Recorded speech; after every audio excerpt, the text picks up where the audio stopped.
I like to distinguish between the formalized business planning process as we've known it in traditional organizations from the business model. See, the business model actually plays a very important role in a transformative company. The business model is establishing what is the economic value of what you are creating, seen through the metrics of the customer.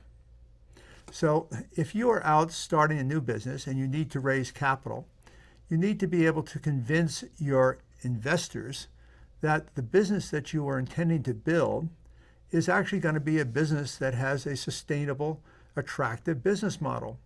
The business model also gives you some determination as to how much capital is it going to take to get the business through proof of concept, how much capital is it going to take to get the business to a break even. At a later stage, when you get beyond proof of concept and you're actually starting to look at scaling the business, because every transformative business has to be able to scale, how much growth working capital is it going to require to be able to grow a business? And one of the real surprises to many people who haven't built billion-dollar businesses before is that the faster that you grow, typically the more growth working capital you're going to require. Now, some business models are self-generating, meaning that they are able to generate their own growth working capital. Other businesses are incredibly capital intensive, and the faster they grow, the more new working capital has to be raised to put into the business.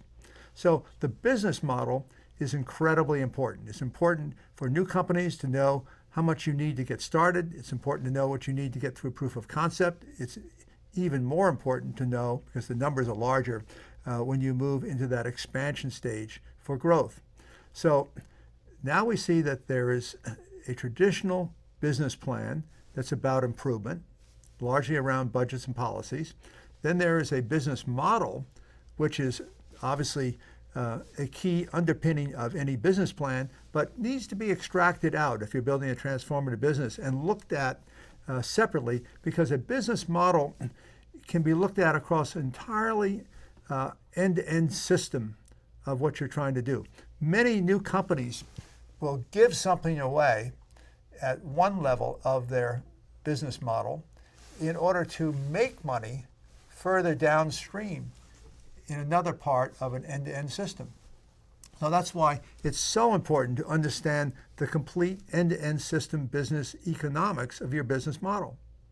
It also means that if you're building a transformative company, you won't necessarily want to build an organization to do everything that's required in your end-to-end system.